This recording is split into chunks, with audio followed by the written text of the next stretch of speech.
Hello friends, स्वागत है आप सभी का हमारे यूट्यूब चैनल जी के ट्रैक में। दोस्तों, आज की इस वीडियो में आपके लिए लेकर आया हूँ 25 क्वेश्चन, जो कि आज का हमारा टॉपिक है भारत के राष्ट्रीय प्रतीक। तो दोस्तों, यहाँ से भी कभी कभी एग्जाम में क्वेश्चन पूछ लिए जाते हैं।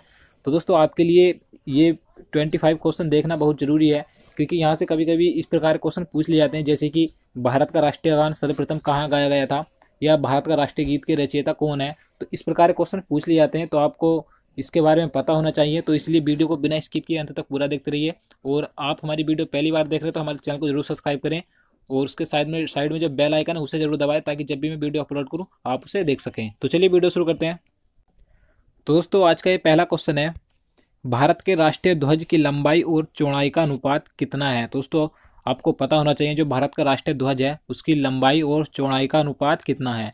तो दोस्तों, उसकी जो लंबाई और चौड़ाई का अनुपात है 3:2 है, यानी कि इसका जो आंसर हो जाएगा ऑप्शन नंबर बी सही हो जाएगा, 3:2।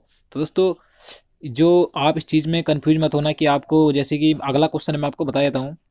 जैसे यहाँ क्वेश्चन नंबर 2 है, भारत के राष्ट्रीय ध्वज की चौड़ाई और लंबाई का अनुपात क्या है। देखिए दोस्तों, यहाँ पर पहले क्वेश्चन में पूछा गया था कि इसकी जो लंबाई और चौड़ाई का अनुपात, लेकिन दूसरे क्वेश्चन में पूछा गया है चौड़ाई और लंबाई। तो आप जल्दबाजी में इस क्वेश्चन को गलत मत करना, क्योंकि क्वेश्चन उल्टे सीधे करके पूछ लिए जाते हैं कि यहाँ पर लंबाई पूछी थी पहले और दूसरे क्वेश्चन में यहाँ चौड़ाई पहले पूछी है।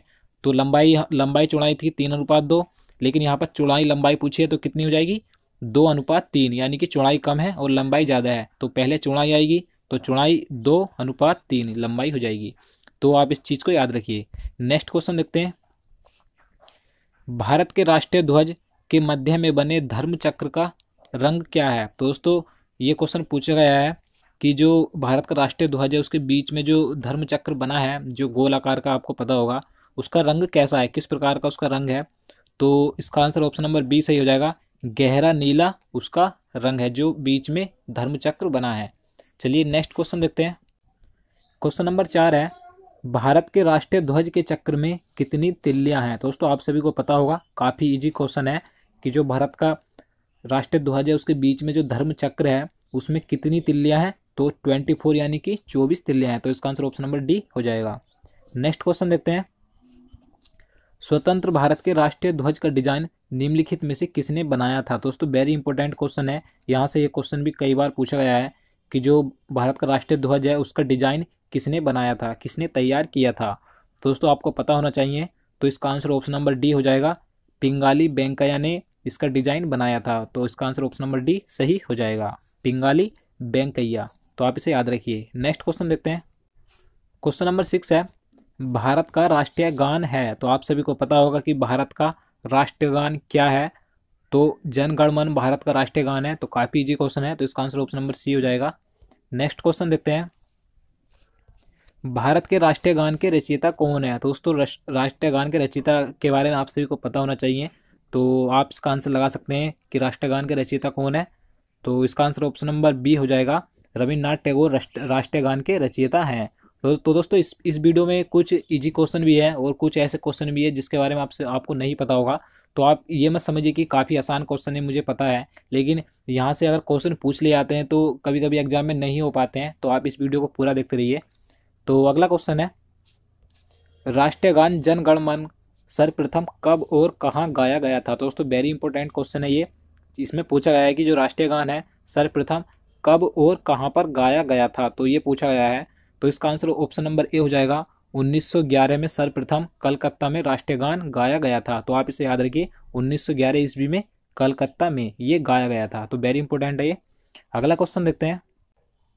क्वेश्चन नंबर 9 है, भारत के राष्ट्रीय गान जन गण मन को संपूर्ण रूप में गाने में कितना समय लगता है। दोस्तों, आपको पता होना चाहिए कि जो भारत का राष्ट्रीय गान है जन गण मन, उसे संपूर्ण रूप में गाने में कितना समय लगता है। तो 52 सेकंड का समय लगता है। तो इसका आंसर ऑप्शन नंबर बी हो जाएगा, 52 सेकंड। अगला क्वेश्चन देखते हैं, भारत का राष्ट्रीय गीत क्या है। तो आप सभी को पता होगा भारत का राष्ट्रीय गीत क्या है, वंदे मातरम भारत का राष्ट्रीय गीत है। तो इसका आंसर ऑप्शन नंबर सी हो जाएगा, वंदे मातरम। क्वेश्चन नंबर 11 है, भारत के राष्ट्रीय गीत के रचयिता कौन है। दोस्तों, जैसे कि मैंने आपको पहले बताया कि भारत के राष्ट्रीय गान के रचयिता कौन है, तो बंकिम चंद्र सॉरी रविन्द्रनाथ टैगोर राष्ट्रीय गान के रचयिता हैं। लेकिन यहाँ पर पूछा गया है राष्ट्रीय गीत के रचयिता कौन है। तो राष्ट्रीय गीत के रचयिता कौन है, बंकिम चंद्र चटर्जी राष्ट्रीय गीत के रचयिता हैं। तो आप इसे याद रखिए, राष्ट्रगान के रचयिता रविन्द्रनाथ टैगोर और राष्ट्रीय गीत के रचयिता बंकिम चंद्र चटर्जी हैं। तो अगला क्वेश्चन देखते हैं। क्वेश्चन नंबर 12 है, भारत के राष्ट्रीय गीत के गायन की अवधि क्या है। तो दोस्तों जैसे मैंने आपको पहले बताया कि भारत के राष्ट्रीय गान की अवधि कितनी है, 52 सेकेंड। लेकिन इस क्वेश्चन में पूछा गया है कि भारत के राष्ट्रीय गीत की अवधि क्या है गाने की, तो कितनी है, 65 सेकेंड है, यानी कि 65 सेकेंड है। तो इसका आंसर ऑप्शन नंबर सी हो जाएगा, 65 सेकेंड। तो आप इसे याद रखिए। अगला क्वेश्चन देखते हैं। क्वेश्चन नंबर 13 है, भारत का राष्ट्रीय गीत वंदे मातरम सर्वप्रथम कब गाया गया था। दोस्तों इस क्वेश्चन में पूछा गया है कि भारत का राष्ट्रीय गीत सर्वप्रथम किस ईस्वी में गाया गया था। तो 1896 ईस्वी में गाया गया था सर्वप्रथम। तो इसका आंसर ऑप्शन नंबर बी हो जाएगा, 1896 ईस्वी में। अगला क्वेश्चन देखते हैं, भारत का राष्ट्रीय गीत वंदे मातरम किस ग्रंथ से संकलित है। दोस्तों वेरी इंपॉर्टेंट क्वेश्चन है ये। क्वेश्चन नंबर 14 है कि जो भारत का राष्ट्रीय गीत है वंदे मातरम, वह किस ग्रंथ से संकलित है। तो इसका आंसर ऑप्शन नंबर डी हो जाएगा, आनंद मठ में इसका संकलन किया गया है राष्ट्रीय गीत वंदे मातरम का। तो इसका आंसर ऑप्शन नंबर डी हो जाएगा, आनंद मठ। अगला क्वेश्चन देखते हैं। क्वेश्चन नंबर 15 है, आकाशवाणी और दूरदर्शन के दैनिक कार्यक्रमों की शुरुआत किससे होती है। तो दोस्तों इस क्वेश्चन में पूछा गया है, जो आकाशवाणी और दूरदर्शन के दैनिक कार्यक्रम होते हैं उनकी शुरुआत किस धुन से होती है। तो राष्ट्रीय गीत से शुरुआत होती है। तो इसका आंसर ऑप्शन नंबर बी हो जाएगा, राष्ट्रीय गीत। और राष्ट्रीय गीत क्या है हमारा, वंदे मातरम है। तो आपको पता होना चाहिए। और राष्ट्रीय गीत के रचयिता कौन है मैं आपको बता चुका हूँ। तो बंकिम चंद्र चटर्जी राष्ट्रीय गीत के रचयिता हैं। और राष्ट्रीय गान के रचयिता भी आप ध्यान रखिए, रविन्द्रनाथ टैगोर राष्ट्रीय गान के रचयिता हैं। तो नेक्स्ट क्वेश्चन देखते हैं। क्वेश्चन नंबर 16 है, सारनाथ स्थित राष्ट्रीय स्तंभ का कौन सा भाग राष्ट्रीय प्रतीक चिन्ह के रूप में लिया गया है। दोस्तों वेरी इंपॉर्टेंट क्वेश्चन है। जो सारनाथ में स्थित राष्ट्रीय स्तंभ है, जो भारत का राष्ट्रीय प्रतीक, वहाँ से लिया गया है अशोक की लाट।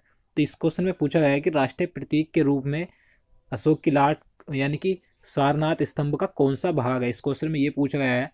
तो सारनाथ स्तंभ का कौन सा भाग है, शीर्ष भाग है। यानी कि इसका जो आंसर हो जाएगा ऑप्शन नंबर ए हो जाएगा, शीर्ष भाग लिया गया है भारत के राष्ट्रीय प्रतीक चिन्ह के रूप में, जो कि अशोक की लाट है भारत का राष्ट्रीय चिन्ह। तो आपको याद रखना है। तो नेक्स्ट क्वेश्चन देखते हैं। भारत के राष्ट्रीय प्रतीक में निम्नलिखित में से कौन सा पशु दृष्टिगत नहीं है।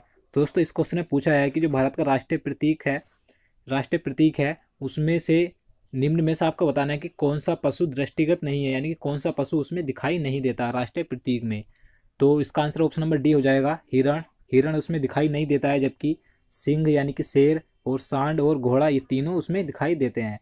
तो अगला क्वेश्चन देखते हैं, भारत के राष्ट्रीय प्रतीक चिन्ह में कितने शेर दिखाई देते हैं। दोस्तों इस क्वेश्चन में पूछा गया है, जो भारत का राष्ट्रीय प्रतीक चिन्ह है उसमें कितने शेर दिखाई देते हैं, यानी कि सिंह दिखाई देते हैं।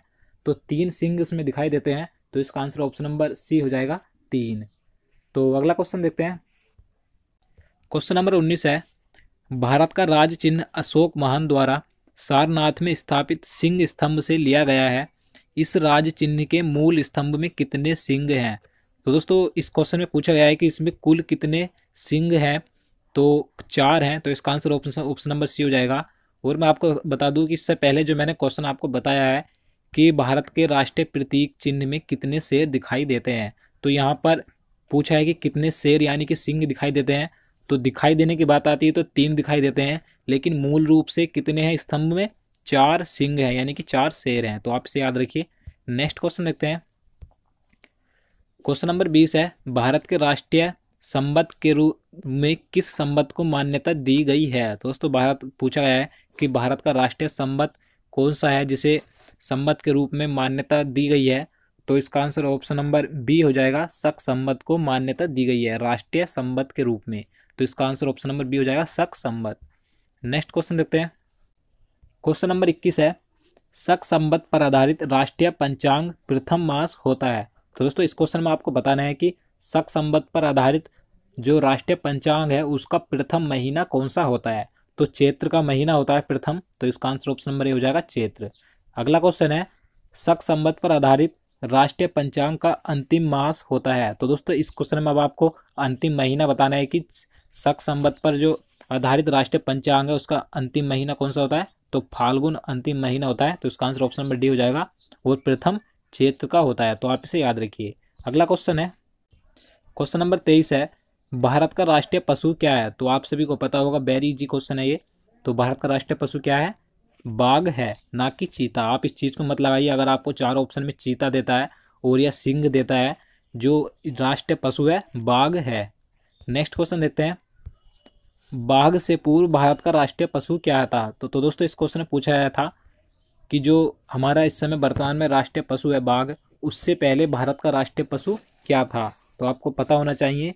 तो उससे पहले जो हमारा राष्ट्रीय पशु था क्या था? सिंह था, यानी कि शेर। तो नेक्स्ट क्वेश्चन देखते हैं, क्वेश्चन नंबर 25 है, भारत का राष्ट्रीय पक्षी है। तो आप सभी को पता होगा भारत का राष्ट्रीय पक्षी क्या है? मयूर, यानी कि मोर है। तो इसका आंसर क्या हो जाएगा? ऑप्शन नंबर ए हो जाएगा, मयूर।